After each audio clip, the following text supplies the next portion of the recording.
Kalau kita di Indonesia, hidup di Indonesia, berarti sudah terbiasa dengan budaya itu, memanggil nama istri atau perempuan dengan nama suaminya itu udah biasa. Dan itu bukan nasab, itu adalah nama dari suami, bukan nama ayahnya. Itu udah kita sudah tahu semua di Indonesia. Kalau di Arab beda.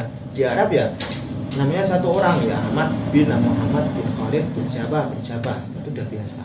Atau perempuan Aisyah binti Abu Bakar binti siapa.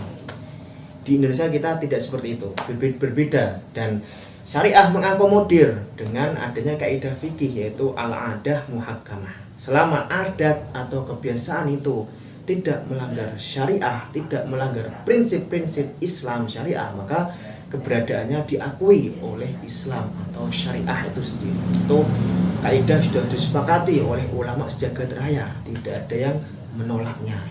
Mari kita ikuti ulama yang sudah berkompeten di bidangnya. Jangan buat aturan sendiri, ini boleh, tidak masalah. Bismillahirrahmanirrahim. Assalamualaikum warahmatullahi wabarakatuh. Halo seluruh semua, gimana kabarnya? Baik aja ya, alhamdulillah. Langsung saja, ini di halaman 77 di buku Nabi, mau ikut Nabi atau ulama, bagi kalian yang punya bukunya. Judulnya adalah menyematkan nama suami di belakang nama istri, gitu Bang. Boleh apa enggak? Ini ada prolognya. Diakui atau tidak, memang penyematan nama suami di belakang kebanyakan nama istri itu bukanlah suatu tradisi yang dikenal oleh syariah. Sejak zaman dulu, Nabi Muhammad SAW beserta para sahabatnya tidak pernah melakukan itu. Mereka tidak pernah menyematkan nama mereka di belakang nama istri-istri mereka. Begitu juga para istri Rasulullah tetap menyematkan nama ayah mereka di belakang nama mereka dan bukan nama Nabi. Seperti contohnya Khadijah binti Khuwailid dan bukan Khadijah Muhammad gitu ya. Penyematan nama suami di belakang nama istri kemungkinan berasal dari budaya barat yang terlanjur menjadi kebiasaan bagi kita, dan bahkan hampir di seluruh negara di belahan dunia memakai cara ini, yaitu menyematkan nama suami atau keluarga suami di belakang nama istri.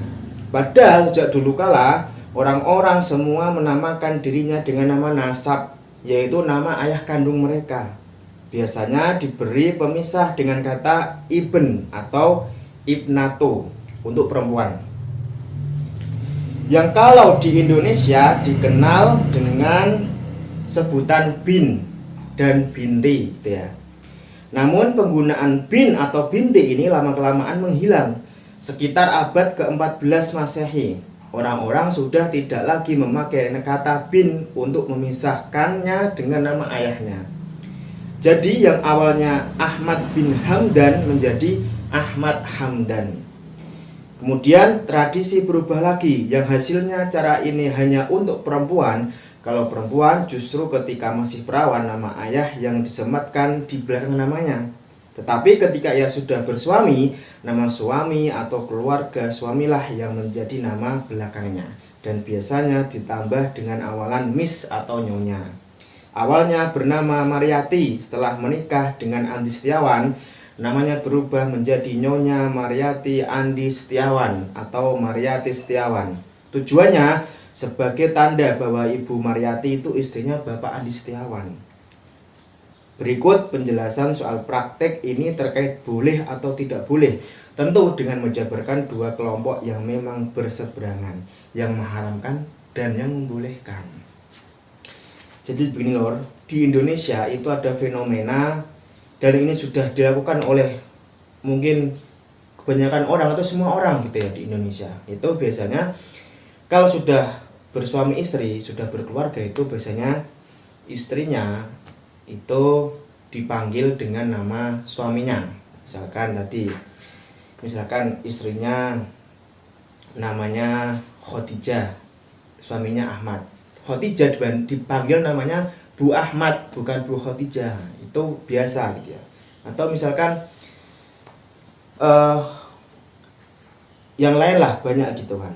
Nah, ternyata memang itu ada nih ya, ada misalkan Kalau di Arab sana, di Timur Tengah itu biasanya nama perempuan itu ada bintinya. Jadi anak siapa, ayah kandungnya siapa. Misalkan Khadijah binti Khuwailid gitu. Itu kan berarti anaknya Khuwailid gitu ya. Nah, kalau di Indonesia ternyata itu bukan hal yang bukan hal yang membudaya. Itu tidak budaya kita seperti itu. Ternyata nama orang itu biasanya dipanggil ketika sudah berkeluarga, dipanggil dengan nama suaminya gitu kan. Misalkan Ibu Ahmad dan sebagainya. Nah, itu mungkin bagi sebagian orang itu dianggap nggak boleh gitu kan, karena itu menyalahi syariah. Karena apa? Karena ini dianggap anaknya Ahmad, anaknya suaminya, padahal nggak seperti itu. Itu kan sudah budaya, beda budaya. Ini disinyalir itu berasal dari budaya barat, bukan budaya Indonesia gitu.